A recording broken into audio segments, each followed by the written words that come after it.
Welcome back to another episode of the Marketing Millennials. Today, I got Jillian Hoefer on the podcast. We recorded this last year, and honestly, it hits different now.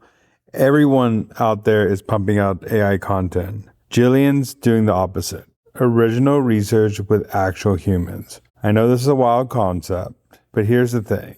She surveyed 600 people, put in 6 months of work, and now that's one report that fuels 80% of her content. In this episode, we break down the whole process, how to actually do this, where most people screw it up, and how to use AI without sounding like a robot. And my favorite part of the episode, she shows me live how fast she can pull a stat from her custom GPT. It's ridiculous. Look, this isn't easy. It's not a hack. But while everybody else out there is publishing the same recycled stuff, this is how you build something that people actually trust. So let's dive into the episode. Welcome to the Marketing Millennials, the No BS Marketing Podcast. I'm Daniel Murray, and join me for unfiltered conversations with the brains behind marketing's coolest companies. The one request I tell our guests, stories or it didn't happen. Get ready to turn the up. What is up? Today I have Jillian on the podcast. Thank you so much for joining. Hey, thanks for having me, Daniel. Excited to be here. I want you to give a little background about how you got into the content space before we talk about your thoughts on content and how it's evolving with this AI trend coming. Yeah, for sure. So I stumbled into it. Like I think most millennial kids didn't grow up saying, I want to be a content marketer for a tech company when I grow up. But I studied broadcast journalism in my undergrad, totally was in deep with thinking I was going to be a reporter. I wanted to be a news anchor. I wanted to end up in one of the big markets. I went to a school, actually it's Ball State University, which David Letterman went to. So we got all the David Letterman big bucks to provide us with some really great programs and equipment and state-of-the-art stuff for video and radio and multimedia. And I was in college at the time that really multimedia journalism was just starting to become a thing. Like my degree technically was a dual degree because multimedia journalism wasn't exactly a thing yet, but I was a double major in journalism and telecommunications because that was kind of the closest thing they could cobble together at the time. And I loved telling stories in a bunch of different formats. I loved specifically, I had a heart for video and audio. I just thought those were really fun and cool mediums for storytelling. And then I kind of had an aha moment when it all became real when I was looking for internships in my upperclassmen years where I was like, oh, I don't actually want to move to a little podunk 6th Market town and work the 1 a.m. news shift for 5 years and earn my stripes. I'd rather make a little money. So I took a corporate internship that was an internal communications marketing internship and kind of just kept niching down until I realized like, oh, wow, I can use a lot of these multimedia storytelling skills in a corporate environment and get paid a lot more and work nice hours, which was a great plus to all of the things I wanted to check off. So kind of ended up stumbling into it and then really, really enjoying working for startup teams just because the speed of it was kind of my style. I was used to working on deadline, used to working quickly in journalism school. So that's kind of how I ended up where I am today. And one thing you're really passionate about right now, and I think AI is here, it's not going away, but you talk about a lot about how original research is becoming more valuable today than any other time. So could you explain like what is original research? How can marketers start doing this? And why is it important? Yeah, for sure. So I kind of first came to know about the concept of original research, which is essentially like we all did it in school. It just is gathering new data and analyzing it to answer a specific research question. We all did that in all of our undergrad and graduate years. But the first way I kind of started to hear about it in the more B2B and content marketing space is through state of reports. So you see a lot of annual state of reports being put out by brands, and all that's based on original research. So this job that I'm at currently at UserEvidence, I run content marketing here at UserEvidence. This was the first job that I kind of went, okay, my team's really bought in on this. They had just released our first original research report right before I joined the team. So I kind of got to experience the fruits of the labor of what an original research report did for us. Ours was called the evidence gap. It was essentially kind of a state of report, but we just branded it to be a little bit more of a piece of content IP. I don't know if that term is familiar. Brendan Hufford, I think, was the first one to use it, but it really just solidified our POV in the market, kind of helped us go, okay, we now have this language based on this research that we did. We surveyed over 600 B2B marketers, buyers, and sellers to figure out there was this evidence gap in the way that they thought about providing customer evidence for their buyers in the buying process. There's this big gap in like what marketers expect, what sellers need, and what buyers are actually using to buy. So having that data and that big report to work off of has been such a huge game changer for me. And I think as a content marketer right now, it's really the biggest way that we can continue to create really impactful proprietary content that's going to stand out, while a lot of lesser content marketers are going, I'm just going to crank out AI fluff pieces all day long. I mean, that is happening right now, and I get why people are doing it, but also to stand out, you have to do the harder things usually. But I want to break down, how does this get started? Like, how do I, like, if I was running a content team right now, I want to make original content piece, like, where do I start? How do I start doing interviews? What does that process look like? Yeah. So you've got to start with your research capture, essentially. And most of the kind of state of reports or the reports that people are putting out that are original research are based off of a survey. So that to me is definitely the easiest way to start with the broadest set of data. I think you're going to learn the most from a survey, a wide survey of your ICP or your audience, or just an audience that you want to get the attention of. You're going to learn a lot if you do a survey. I think supplementing that with some key interviews, maybe with people who are in the space or are experts or are, just kind of the type of persona that you're trying to go after and appeal to. Having that as kind of a secondary layer is great, but I really think a survey is a great place to start. So if you are hoping to start with original research, you've got to start with a survey. There is so much that goes with that, though, Daniel, that is like, honestly, it's just hard. It's a big undertaking. When I just finished up my first start to finish original research project at UserEvidence, we released a customer marketing landscape report that came out a few months ago. I came into it with rose-colored glasses, being like, I can do this in 3 months. Like, I think this is a 1-quarter project. It was like a 6+ month project. And we did have a lot of external support, a lot of internal support. It's massive. So you have to start with really great survey design. You have to make sure you're sending the survey and distributing it to the right audiences. So you've got to have partners there. You've got to make sure that your hypothesis is going to land, or the data that you're gathering from the survey is going to support that hypothesis. So there's a lot that needs to even happen before you send that survey out, but that's definitely the first place I think you got to start. And then once you get the survey, you get the partners, you get the data, like, what does that look like? So now you have 600 responses. What do I do? Like, what is the next step of that? Daniel, this is where I went wrong. This is where so many people go wrong. You have to have some sort of data analyst that you're working with.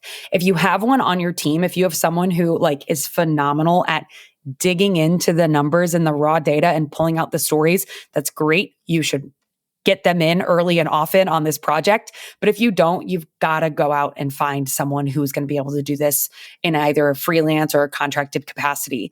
There are a lot of companies and firms out there that do it. There are a lot of individual freelancers and contractors that do it. But I think that was a huge learning for me, is our CEO is a data guy. And I had to pull him in big time. I had to go, okay, I tried to dig through this data. I tried to find a story. I pride myself on being a storyteller, but there is something really different about having, imagine 600 responses to a 12-question survey.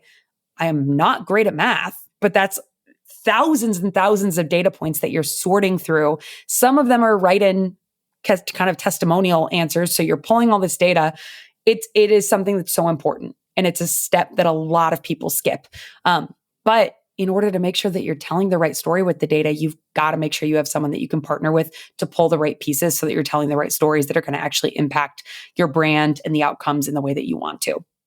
Now I'm going to go into like the content marketer side of this. So the data analyst gets you 76% of people are doing X, Y, and Z. Like this is the most common response I see of this. As a content marketer, how are you thinking? I know, because I know you also thinking about, okay, we need to make this piece, but that's only half the battle of like a content marketer. Is like you also have to market the content and make sure people see the content. So what is, after you do that, how does the creation process look like? And are you thinking about, hey, we need to make social posts out of this, or we need to make this? Or are you just thinking about the piece first and then the distribution next? Yeah. So I'll answer this kind of in two parts, Daniel, because I do think they're kind of two different processes. One, I'm going to take us actually back to pre-survey. I talk to a lot of teams that do original research at UserEvidence. One of our offerings, our service offerings, is to help people out with the surveying part of the original research and then the culling through the data. The thing that is so interesting to me is that teams can approach it two very, very different ways with very, very successful results on both sides. Number one, which is how we approach the evidence gap, we came in with a really strong hypothesis. So that's where we started before we even crafted the survey and sent it out. We said, what message do we want to get out to market? What point of view do we want to get out to market? And what do we need? What data do we need to back up that point of view? And that's how we crafted the whole survey. That's how we figured out who to survey. It's how we figured out how to analyze the data and pull the points we wanted. Other teams, to equal success, go in completely agnostic and just say, we genuinely have a question. We don't have an answer to it. We're going to put it out there and see what the result is and be willing to be wrong on a hypothesis. So you kind of have to decide at the beginning, like, okay, what is the goal of this piece? Is the goal of this piece, or the goal of this research project, is the goal to prove a point that we've already determined? Or is the goal to gather new information and maybe potentially disprove a point that we thought was a truth? Again, neither of them are wrong, but it's a really, really important distinction when you're going into the project. For the evidence gap, since we kind of already had a hypothesis, Daniel, skipping ahead to after we started to analyze that data, we kind of then could work, once we'd been given the points and the results, it was much easier for us to kind of map. I think of like that meme, the like Pepe Sylvia meme of like mapping the points on the big thing of like, okay, if we know this is the big hypothesis, we can pull these data points in to then tell the story. And that's where you start to build these really, really strong points of view that are data backed, that then support the story that your brand is already trying to tell, whether it's around selling your product or just trying to get a problem story out to the market. You now have data to back up those things, which is really important. Does that mean some of that data gets left on the cutting room floor a little bit strategically? Yeah, sometimes it does. But for the most part, I think you're able to kind of pull the points that you want, just like any good storyteller would do with any sort of input. This is why it takes 6 months to do. I mean, but I do think the way you thought thinking about like the scientific process of have a hypothesis, gather data to prove or disprove the hypothesis, then tell the story of like based on the data what happened. I think that is and it's good to start at the point where you just said knowing something, because then you can go tell that data analyst, hey, like we're trying to prove X, Y, and Z. Does this data support or not support this hypothesis that we're coming up? 100%. Yeah, I just actually spoke to, we're hosting a webinar in a few weeks here where we're featuring a couple of our customers that we worked with on original research projects. And I literally just spoke to them a half an hour ago, and both of them approached it in completely different ways. One of them had the hypothesis going in. One of them went in to kind of just say, let's open this up and see where we're wrong. And one of them shared the example of, we got this data back from who we thought was our ICP telling us, hey, we don't actually think this is a problem. And then they went, wow, okay, this actually is bigger than just this piece of content that we're creating. This now is a whole go-to-market change for us. This is changing who we're targeting. This is changing who we're messaging. And then they still got great content out of it. They still created an amazing state of report, but it informed so much more than just that, which is why I think it's really cool that like as a content marketer, if this is a project that you can own, this gets you a seat at the bigger table at the company. Like, you're the owner of this incredible gold mine of data now that not only is producing a great output, which is a piece of content, and then the waterfall of all the millions of pieces of content that you can build off that data, but you also are the holder of all this really great information that typically is about your ICP. Yeah, I mean, so many things you could do with that. You could talk to product, you could change messaging on your website, you can inform social, like this is what people care about. So many different things could just come from this deep research you're doing with your customer. And also, it's hard for a marketer to, like, I'm going to talk to 25 customers. You're talking to 600 people. Like, I mean, at scale, which is surveys, but you still, 600 people are giving you information. Some your customers, some you're not your customers, and you're trying to put all this into. But there's some things that you might not use in your research that you will use for something else, which is cool as well. Yeah. And Daniel, I just did that. So I was telling you about the customer marketing tech landscape report that we just put out. There was a huge finding that we found from that survey. So we had surveyed over 200 customer marketers about how they build their tech stacks, what vendors they're currently using, what their feedback is on those vendors. But then we also had a whole separate part of the survey that was just kind of like, hey, generally, like, what do you hope these vendors in this space know about you and your role right now? And we learned so much about the state of the customer marketer role, which is still a fairly new and nebulous role. And they happen to be our main ICP and our buyer persona. And we learned so much about what they care about and where they're heading, where that role is heading, that we didn't even put that in the report because we're like, this is separate. This is too big. Like, we need this to go somewhere else. So we did a whole separate deep dive article on our blog with those findings and with some of the key interviews that we did with customer marketers in this space, because we were like, this is too big of a finding to just like stick in a little subhead of a report. Also, I think one thing that is super valuable about this is when you're talking in your content, you could state, like, based on research, based on this, based on 600 customers, which is so valuable than just saying something that's just in the world. And I bet you're doing that all the time, but like so many companies can't do that. That's like, take original research and say, we talked to 600 people, 56% said this, 10% said this, and you're actually using data, which has built so much more trust with your audience, instead of just saying a number and just guessing or guesstimating or coming out from old research, which a lot of research is like, if you go look, is like from 2022 or 2023. It's like brand new, fresh information in your content that you go after. And the thing that, you know, our VP of marketing, Mark Huber, who originated the evidence gap, that was originally his project before I joined the team.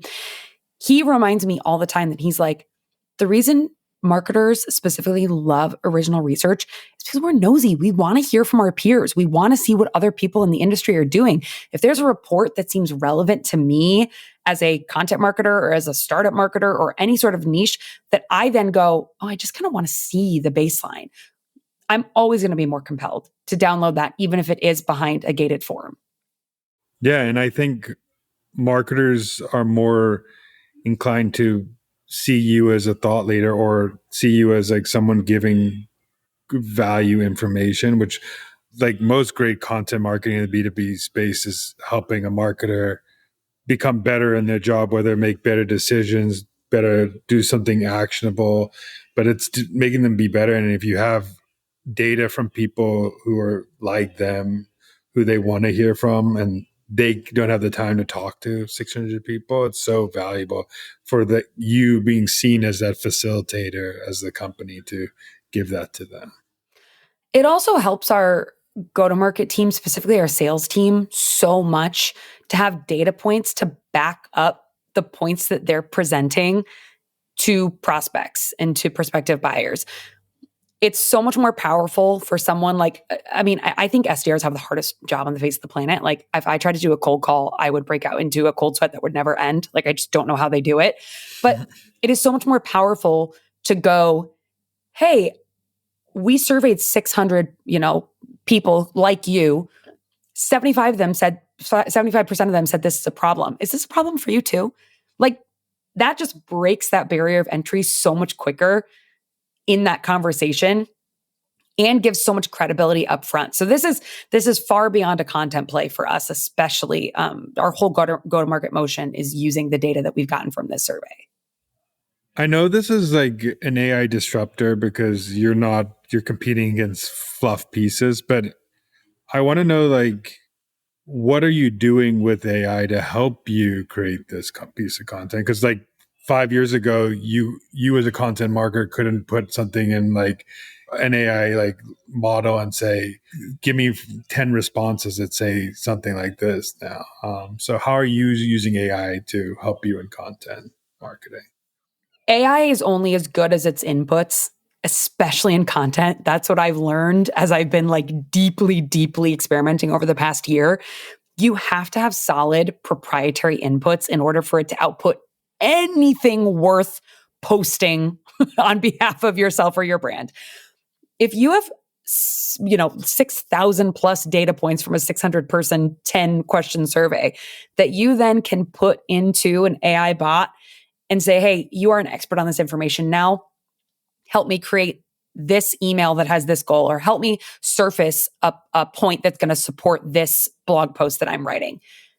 That all of a sudden gives it an incredible proprietary input for you to use as a support mechanism. So that's literally what I have done, is that I will, every time we do an original research project, I will go and I will put the raw survey data into a bot in ChatGPT or in Claude. I've been experimenting with a couple of them, but I'll go start a project and I'll say, hey, you are now the expert. Like, you're my research partner in this specific set of data. I don't want you pulling from other places. This is what you know.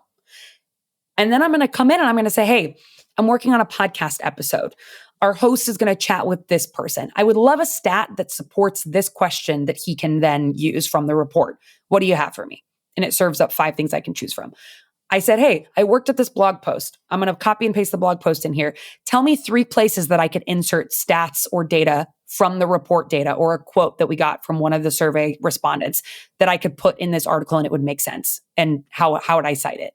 So I literally have this bot that I will reference every single day when I'm creating new content that helps me feed the data from these proprietary surveys into the stuff we're doing. It's not just about making one report and repurposing that into little bite-sized pieces for social. It's about literally having an entirely new proprietary data set that no one else owns, that you now can use and pull from for content for the next 9 to 12 months. It's been a game changer for me. Yeah, I think that, original data, zero party data is where marketers are going to win now, because there's so much. ChatGPT is scraping anything that's public right now, and Claude is scraping anything that's public. So you win if you can have something different. And that's what I feel deeply about like video and podcast content, because you can put in 300 transcripts of like podcasts and say like, give me the 10 best content marketing quotes from my guests, and pull it up, and then write a newsletter on that, write a blog post on that, like say in a podcast, hey, Jillian said that like this is the best way to do content marketing. Do you agree or disagree? Like just what you said, like video is also a way to get hours of content without having to like write and go deep in writing as well. So I think that's another thing that I've seen as well with content marketers. 100%. And it can be a really powerful combo effort too, right? Like, for example, with this most recent report that we did, the Customer Marketing Tech Landscape Report, the 2 main kind of data pieces that we were working with for this original research project was that survey, 200 plus customer marketers.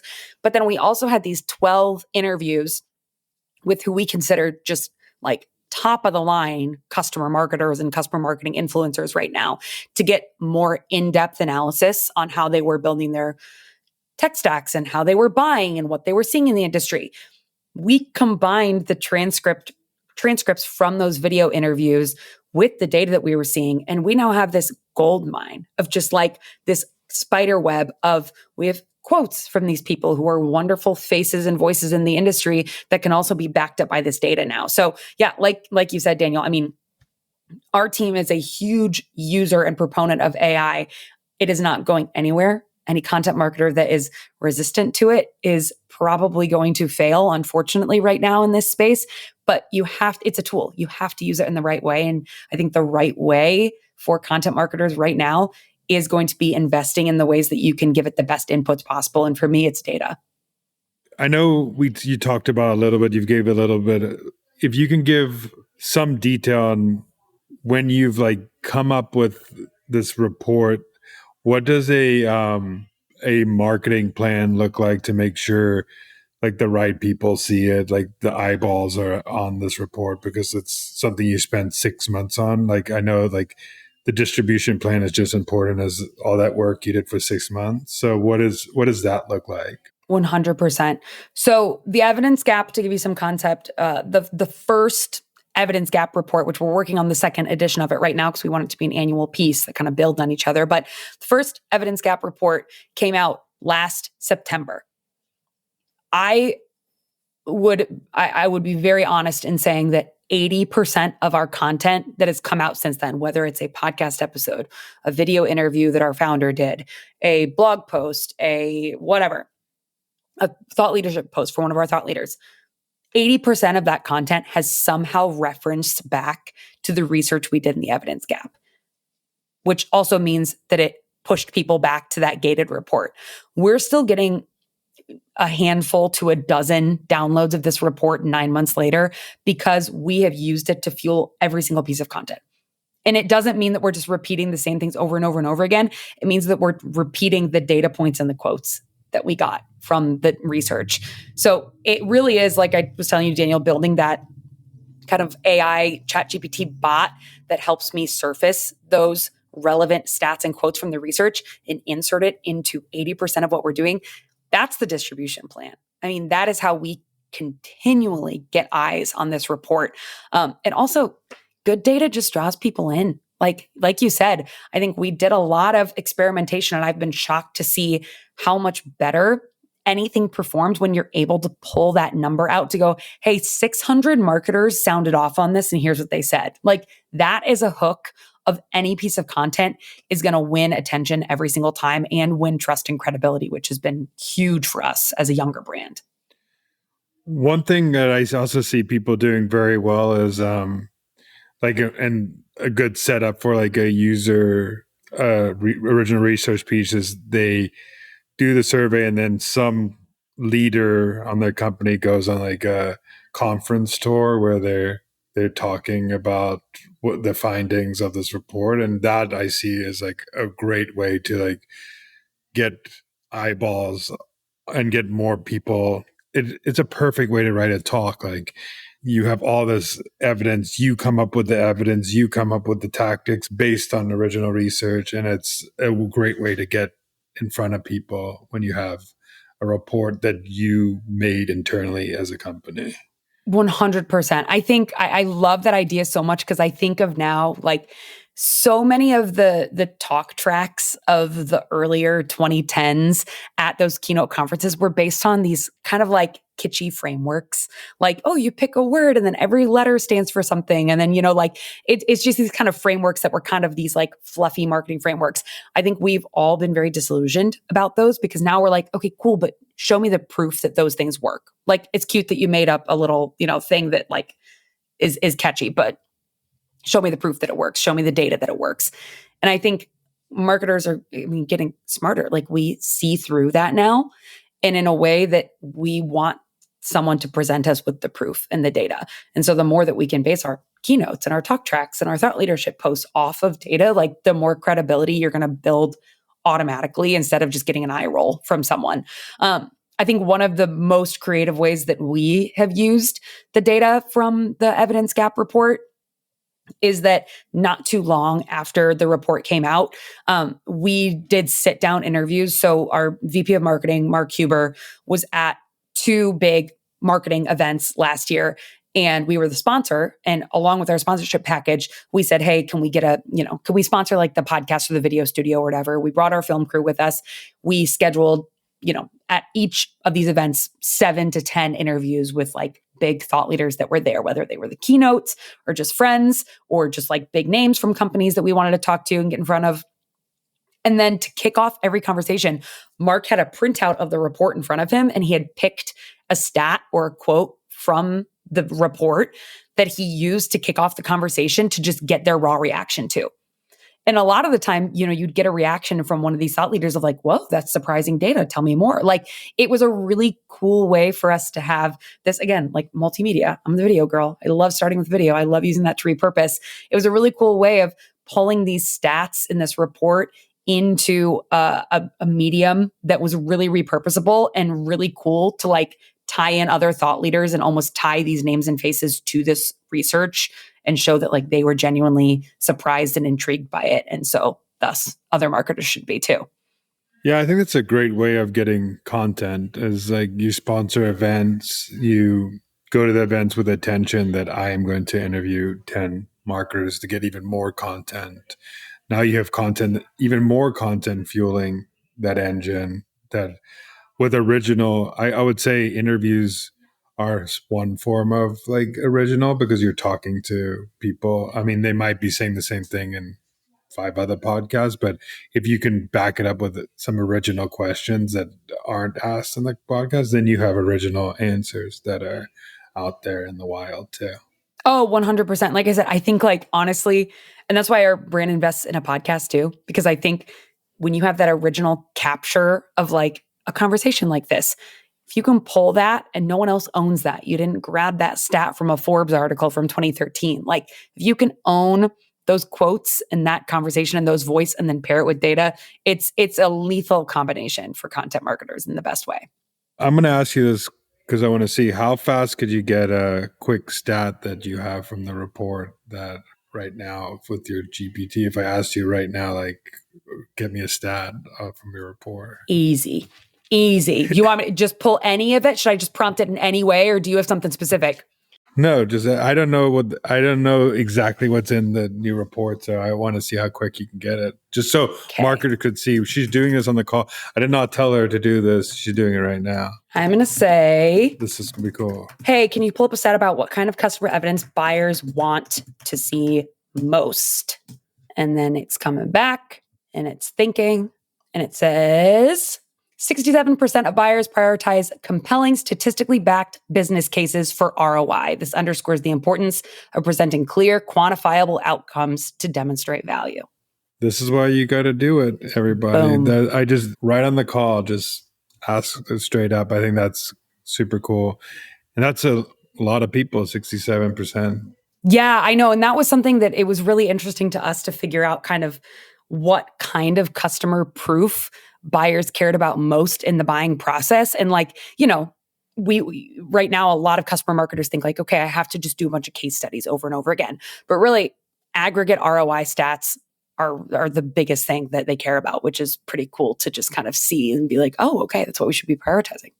Because a lot of the time, those case studies are only like relatable to like a couple people because it's like 5 people. Like if I was doing it on this SaaS company that only serves this audience, only 5, like maybe 10 companies would relate to that. But like a stat that all these marketers are doing it is way different than a specific brand that's doing it. Totally. Last question I have for you, and I ask everybody on this podcast, is what's a marketing hill you would die on? Other than I'll go outside of original research because we just talked about that the whole time. So that feels like it's cheating. The other hill that I will die on right now is that content marketing should be in charge of internal thought leadership programs. And that doesn't mean you just do founder-led content. It means you train your whole team on how to be their own thought leaders for your brand and for themselves. It will pay off in spades. I love that. And also I think what you just said, having original research makes it way easier for those people. 1,000,000 times easier. Yeah, because you can surface them like, hey, here are 20 stats, write about something that one of these stats that you think is most important to you or your audience or whoever you're going to talk to. So I think helping those internal people have content is why people don't do the internal advocacy, but I think if you give them something to use, like a report, it's way easier for them. Oh, yeah. And I was doing content marketing back in the days of like the early days of social advocacy, where it was literally like, hey, we invested in this big platform like Bamboo. And I, as the content marketer, put 3 different posts in there that you can choose from that really just tells people to read this blog post in 3 different ways. But that, like, to me, nowadays, that's not impactful at all, especially on LinkedIn, which is where the majority of our audience is. To me, it's so much more about, like you said, how do we enable the people at our company to be comfortable enough with the problems that our solution is attacking and selling to, that they can just become experts on the problem and start talking about the problem in creative and fun ways. Data is a huge part. It gives a lot of confidence. If you could throw a credible recent stat out there, a lot of that fear of barrier of entry that people feel around, like, well, what if I don't say the right thing? Or what if like, you can't deny a stat. Like, if 600 people said it, you can write a post about it and no one's going to argue. Yeah. I mean, not a lot of people are going to deny like data. I mean, Gong did this really well back in the day. Like, not many people are going to deny like heavy research data that a company comes from. People are going to question if there's no backing to what you said you're claiming on the internet. So I think with Gong Labs, they were one of the first really big like B2B adopters of original research. And the cool thing is that like it was so proprietary because it was all from their own platform. They didn't have to go out and gather it time after time. But I think it just showed the power, because everyone in B2B marketing knows Gong Labs. They know Gong. They built an incredible content brand for themselves, and an incredible brand. And last, where could people find you and what you're doing? Yeah, I'm on LinkedIn. I want to say unfortunately, but not. I have fun on there. I think a lot of people are having fun on there. So you can find me on LinkedIn at Jillian Hoefer, and that's where I'm hanging out a lot of the time. If for some it's unfortunate, for others it's like that's my people, that's my place. There's a lot of crazy on LinkedIn, but there's a lot of crazy on every platform. So if I ever end up on LinkedIn lunatics, you can take me out back and take my passwords away. But for now, I feel pretty confident that I'm just showing up as my original self. I don't think I'll be a lunatic anytime soon. Well, thank you so much. I really appreciate it. And I appreciate you coming on the pod. Awesome. Thanks for having me. Thanks so much for listening. Keep tuning in to hear more great insights from the coolest marketers from around the world. If you haven't already, make sure to subscribe and follow the Marketing Millennials podcast on Apple Podcasts, Spotify, YouTube, or wherever you get your podcasts. And if you like what you hear, I would greatly appreciate you giving us a 5-star rating. It helps bring more marketers into our community.